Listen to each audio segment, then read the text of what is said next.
لو انت نازل مصر 5 انواع عسل اهمهم اخر واحد.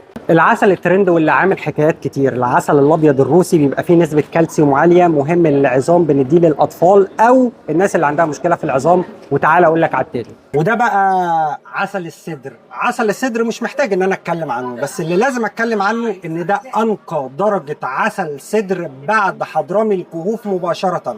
وده للحظ الجميل ان نازل فيه بس 7 كيلو مصر، وانا اللي هنزلهم بنفسي عشان ابقى متاكد ان هو واخد ختم الجوده.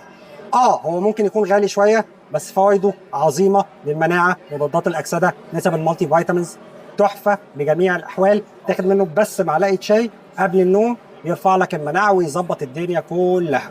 وتعال نشوف اللي بعده. الترند اللي عمل قلبان مع ناس كتير جدا، عسل الصال اليمني. وده عسل بتاع الناس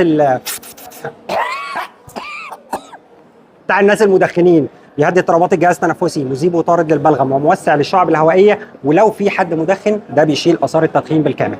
اول ما بتدوقه بعدها ب 30 40 ثانيه بالظبط بتبدا تشوف تاثير العسل، تحس بحراره منطقه البلعوم، جهاز تنفسي بالكامل. وده لانه بيساعد على تطهير الجهاز التنفسي من اي مشكله فيه.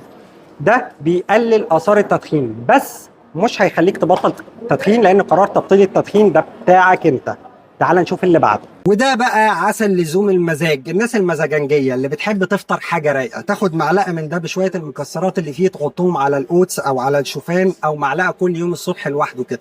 عسل وعليه مجموعه مكسرات مشكله عشان نسب الاوميجا 3 و6 بصوره عاليه، بيمنع تجلط الدم جوه الاوعيه، بيقي من امراض القلب، ورهيب في موضوع الكوليسترول. الى جانب كده ان هو له علاقه بموضوع الذاكره والتركيز. وتعالى اقول لك على اهم نوع عسل هتشوف.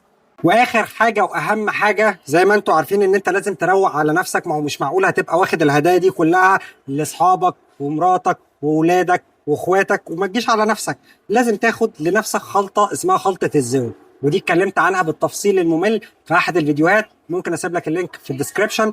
اهم حاجه لازم تعرفها ان عسل بتاع العسل مش زي اي عسل. معلقه واحده منها قبل الماتش بتاعك وخلص الكلام. سلام.